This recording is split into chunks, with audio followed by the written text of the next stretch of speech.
നിന്റെ സ്വർഗം വെറുതെ കിട്ടില്ലെന്ന് എനിക്കറിയാം അല്ലാ. നിന്റെ സ്വർഗം വെറുതെ കിട്ടില്ലെന്ന് എനിക്കറിയാം അല്ലാ.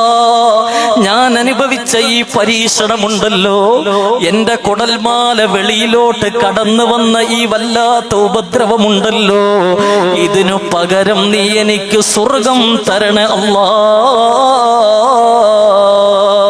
ഇങ്ങനെ ദുആ ചെയ്തിട്ടാണ് ഹബീബുൻ നജ്ജാർ മരണപ്പെട്ടു പോകുന്നത്.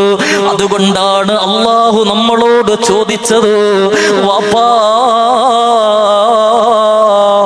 ഇവരൊക്കെ പോകുന്ന സ്വർഗത്തിലോട്ട് വെറുതെ പോകാമെന്ന് നിങ്ങൾ കരുതുന്നുണ്ടോ?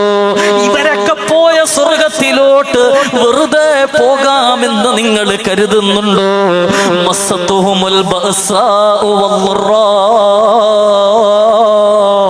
അവരനുഭവിച്ച പരീക്ഷണങ്ങളുടെ ഒരംശം നിങ്ങളുടെ ജീവിതത്തെ ബാധിക്കാതെ നിങ്ങളും മരിക്കില്ലെന്ന് അല്ലാഹുവിന്റെ വിശുദ്ധ ഖുർആൻ.